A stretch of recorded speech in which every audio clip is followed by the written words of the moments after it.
Good afternoon and welcome to the first edition of the Civic Education Forum with me, your host Ali Jallo. Actually, the Civic Education Forum is meant to, enlighten citizens on their constitutional rights, and not only their constitutional rights, but we also be good at talking on issues that actually have to do with, our political and democratic system. Do not forget to actually subscribe with us at BFD on our channel and also on our Facebook page at Better Future Production. Good afternoon, Mark. And can you briefly introduce yourself to you before we actually go into the interview proper, please? My name is Mar Nyang. The founder and executive director of Gambia Participate, a civil society organization that works around improving governance and economic inclusion through budget advocacy, and also curbing corruption to strengthen democracy. Okay, topic of which this show actually is on Civic, trying to enlighten citizens on what is actually right for them, and then as you said, your institution actually is doing great towards enlightening Gambian people both on corruption and also budget transparency. My first question would be, hence you are into fighting against corruption, which is actually deeply rooted in the cultural settings of the Gambia and Africa in general. What do you actually think is the root cause of corruption in bureaucratic and political institutions? I think corruption is a deeper governance problem, right? It starts from the political institutions, and not only political institutions but also accountability institutions. So I think the root cause of corruption is the weakness of these institutions that are unable to deliver goods and services to the people, and then perhaps not only perhaps but the money that has been allocated for these institutions, the way that they're supposed to judiciously utilize or distribute these funds to the end product, which is the citizens, is not taking the right course. And I think the main reason is the way things are budgeted. So when you talk about corruption, it's not actually stealing money. If you look at the bureaucracy that has been used when it comes to allocation of budget. So if you look at our budget allocations, good percentage of our budget is going into recurrent as opposed to development. So you will see operational costs and the likes instead of seeing infrastructural development, improving the livelihood of communities. So these are some of the systematic corruption that we think it is currently going on. We need to revisit, and it all comes down to our institutions. Okay, what impact do this, this corruption, political or bureaucratic corruption has on such institutions, and then how does it filter down to the ordinary citizen in the rural area?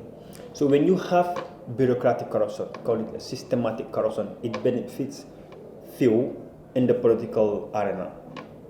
Those that have entrusted power, they're the one who benefit from it, the decision makers. Because most of the decisions that are going to be made, they're going to be done or they're going to be made in their favor.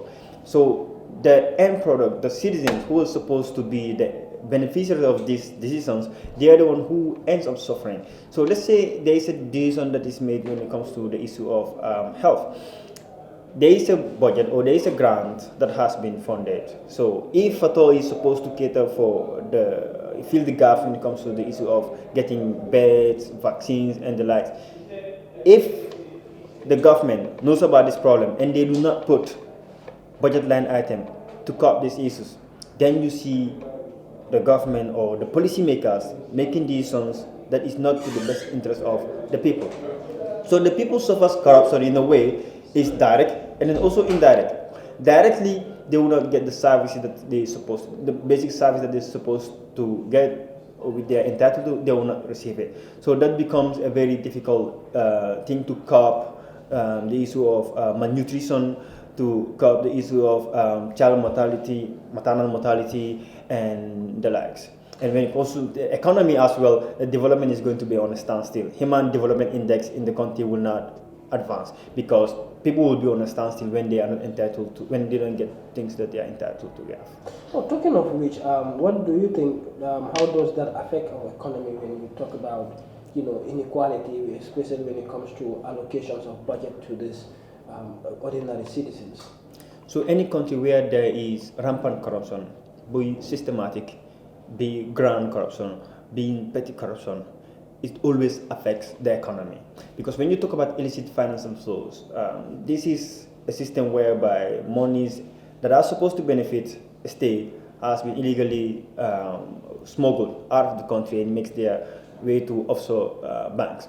So how does it affect our economy is something that is very critical, because if you're supposed to use money to build a school, a better school for those that are in hard-to-reach communities, you siphon that money. Who are going to be the ones that are going to be affected? The parents are now going to suffer spending money on their child who is supposed to get free education. So that money that they are spending on their child could have been used to fix, to fill the gap of fees money and the likes. And then when it comes to our public institutions, or let's say our economic institutions, I will put it, public enterprises, if they're supposed to get goods at an affordable rate to the citizens, they siphon the money. They go get other materials that the citizens might not be able to afford. Let's say the issue of electricity, right? You don't get good generators. They're exhausted, and the citizens are paying a lot of money to sustain electricity. That money could have been used to spend. It could have been used by this particular family for them to invest on something else that could be lucrative. So it always makes so that the economy of the country is going to be on a standstill. Human Development Index is not going to improve. And the bottom line is, wherever there is corruption, forget about economic advancement, forget about economic inclusion. And at the end of the day, that country will remain to be a poor and underdeveloped country, as opposed to developed countries who have put up mechanisms to ensure that public institutions, especially public enterprise institutions, put up mechanisms to ensure that the revenue collected are judiciously sustained and used to ensure that the economy of the country grows. And if the economy of the country grows, those who are going to benefit from it are the citizens. Okay, we've seen that 2019, 2 weeks or 3 weeks ago, your organization, in collaboration with IRI, held a national retreat on the Anti-Corruption Bill 2019, wherein you debated on how effective this bill will be when it comes in place. So I want to ask, how do you as a CSO actually approach government who choose construction corruption in lieu of sustainability? So the fight against corruption should be collaborative, instead of us banging on the government whenever they make mistakes.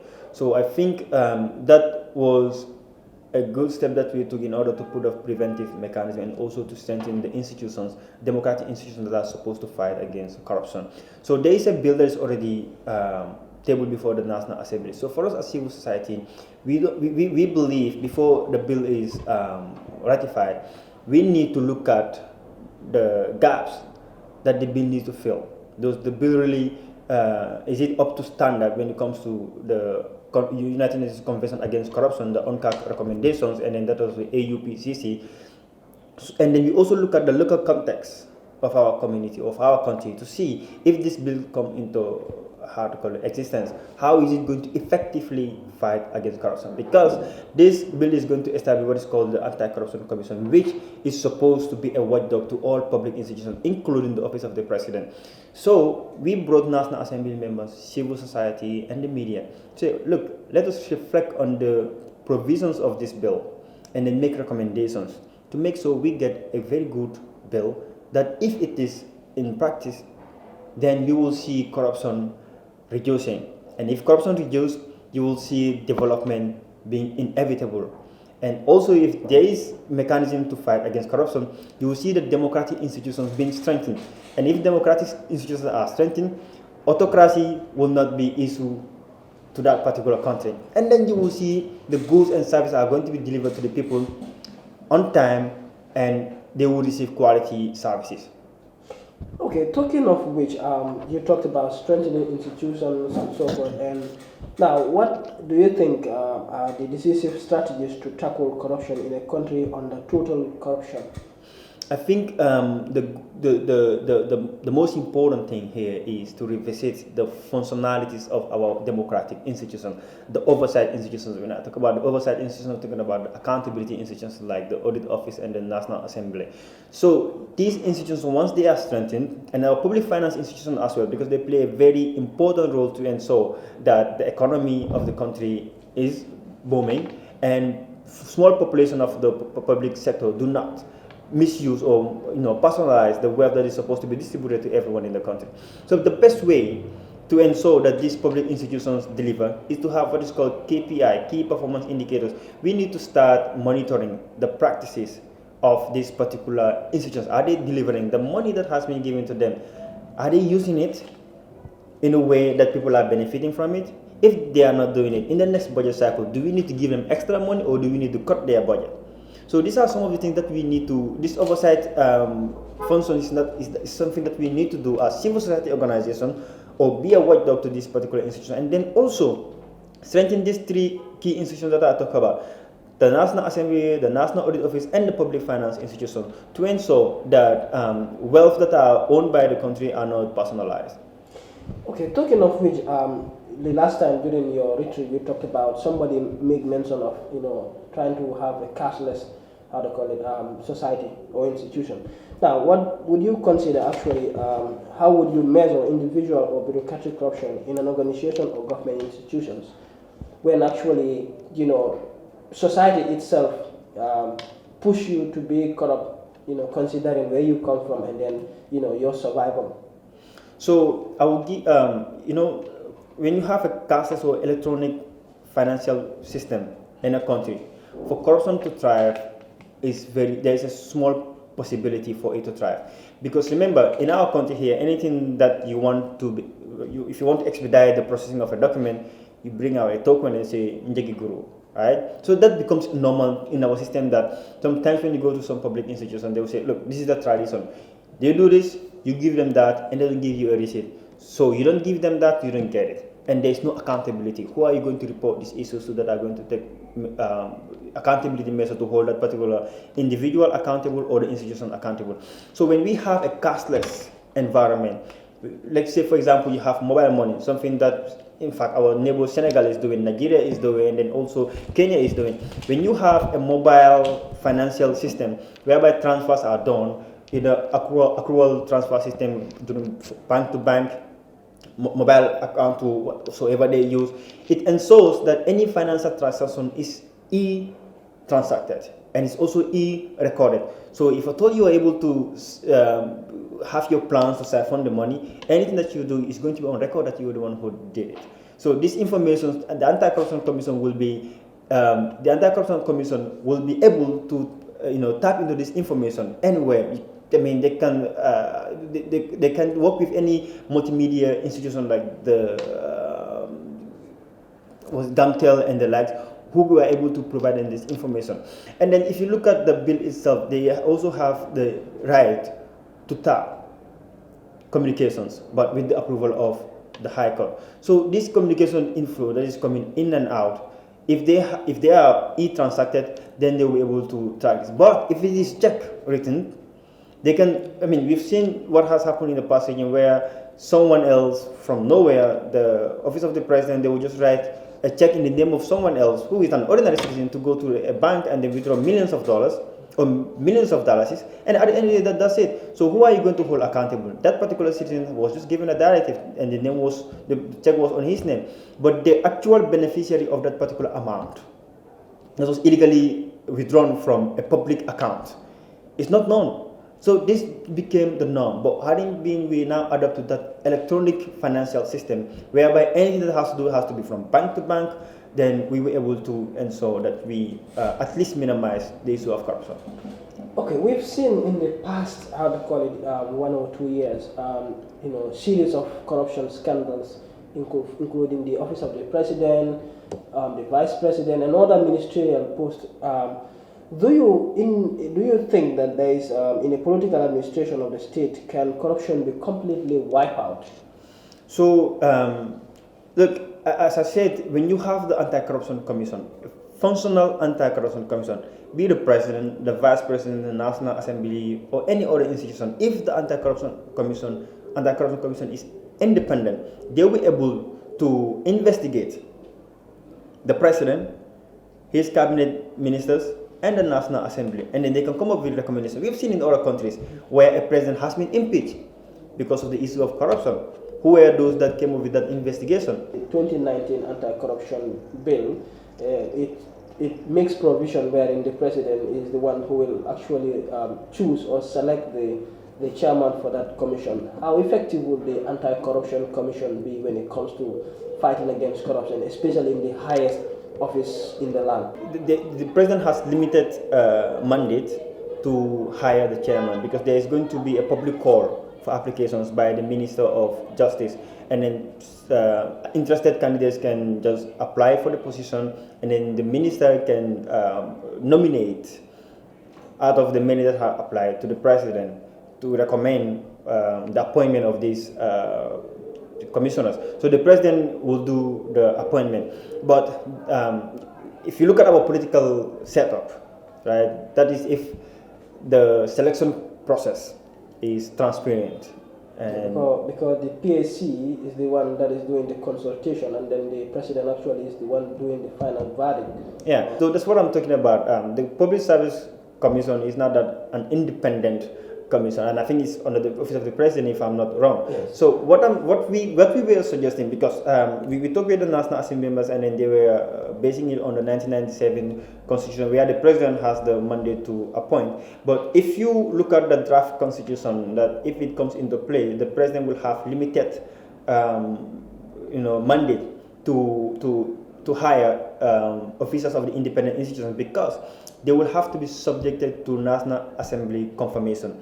So if at all the appointment of these commissioners goes through the National Assembly, then we will see it as a very a good system that the government has adopted, because other countries are doing it. But we still have our reservation when it comes to the president appointing, and not only appointing but also firing. Although there are mechanisms whereby a committee should be set up to look at the issue of the president firing a commissioner. Okay, my last question now. What do you consider to be the most efficient measure to prevent corruption? Is to strengthen our fiscal institutions, democratic institutions, especially the oversight institution, the National Audit Office. Whenever they conduct their audit reports, there is recommendations. If there is an individual or institution that should be held accountable, they need to take those measures.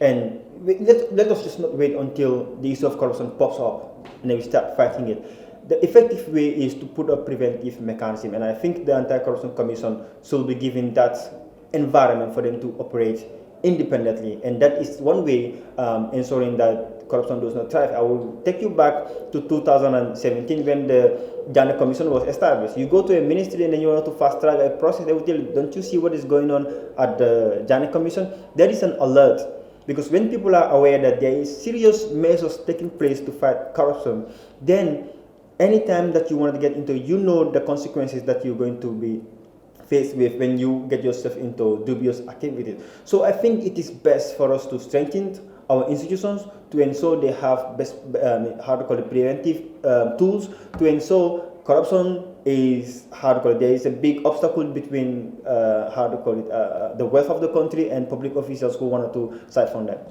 Talking of which, we have 55 years down the line, yet still, most of our institutions that we talk about are not yet strengthened, for the simple fact that there is no budget allocation provided for these institutions. Do you think that there is still room for improvement in trying to make sure that these institutions are strengthened, and then how effective will these institutions be when they are strengthened actually? So financial resource is one thing, but I think the other important thing is the human resource, right? Most of these institutions, they have the financial support. I mean, the budget allocates a lot of money. If you look at the education ministry, like they have a lot of basic education and health education. They are one of the institutions that are given a lot of budget, but you still see lack of improvement in these areas, especially in the area of health, which also receive a lot of money, almost 1.3 billion, sometimes it goes all the way to 2 billion. So it is not always about the money, it's about leadership, right? The money is there, but the right people who are supposed to distribute those money for the people to benefit from it, those are the, people that I think should improve on their leadership role, right? And then to ensure, as I said, that we have the key performance indicators, let them assess themselves to see if they are really performing well. Because if they are doing it, we will not be having the increase of maternal mortality in our public institutions, and then citizens also lack in confidence going to our public health facilities because of they know whenever they go there, the pills are not going to be available, and then those that wanted to deliver the best are not there. So these are some of the things that I think we need to really check. What would you recommend actually for for leadership issues or crises in the Gambia in trying to make sure that we have a healthier and a more efficient, vibrant society or country? Let's have what is called accountability. If leaders don't perform, let them face the consequence. If they siphon our public wealth, let them feel how it looks like stealing public wealth, like the Chinese are doing. You you are suspected of corruption, you are investigated. If you are found guilty, some of them are sentenced to death, and these are political figures. So that is a state taking serious concern about the issue of corruption, because if you eat $1 million, it's affecting 100,000 lives that are supposed to benefit from that 1 million. So you personalize it. The state should take a serious measure to ensure you are held accountable. So that comes to leadership, right? We need to be really proactive in ensuring that we guard the wealth of our country, and in doing so, we need to make sure that there is accountability institutions that are strengthened, like the judiciary, and then that of the audit, and perhaps the Anti-Corruption Commission if established. These accountability institutions need to be strengthened, and they need to be really proactive. And the government does not have to decide whether to take the recommendations coming from these commissions or not, because we've seen it where there are recommendations coming from various commissions, but the government is not taking action. So that tells you how unserious the government is when it comes to the issue of accountability. Okay, that tells us how the government is unserious. Now, what do you think the masses should actually do? This is going to be my last question, to make sure that they hold the government to task to be more serious, in trying to make sure that they also benefit. Whenever there is a citizen-led accountability, government always responds. Let us just put politics aside. I've said it, politicians have lied to us. They've lied several times, and I'm not going to be ashamed to talk about it. And I just made a publication of it not long ago.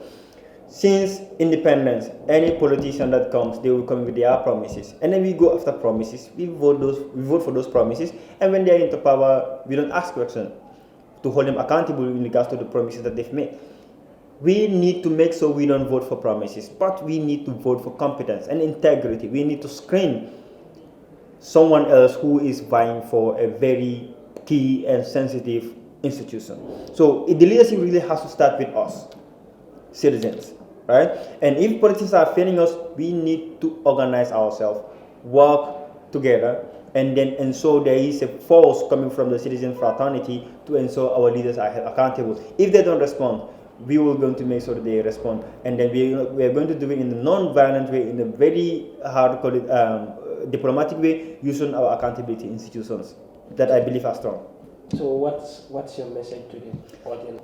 Is do not vote for promises, vote for competence. And if you in fact vote for competence and still they are failing, organize yourself. We have civil society organizations. We have a judiciary that is now independent, and we have seen a decision that they have taken against the government, which is in law. Something that we expected for the judiciary to do. Whenever our institutions do not deliver, and if we believe that they are corrupt, let us use the legal framework and then take our government account. We citizens are the government, and the government draft its power from the citizens, as stated in the 1997 Constitution and then also the draft Constitution.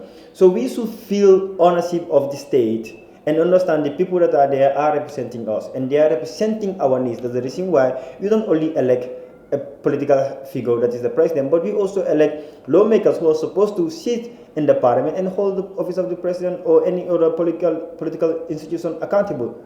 So we need to make sure that anything that is done against our will, we take the legal framework, and then so we hold our public officials accountable. Violence is not the means, because the riots and the likes that we are using it takes us back to zero. We've seen countries that have used this mechanism, they fail, and it brings about civil war, and like we don't want to go into. What we need to do is to be mature citizens, strategize, and see a way to work with government for them to deliver, and if they fail to deliver, we take the legal instruments. Thank you, Mr. Ma.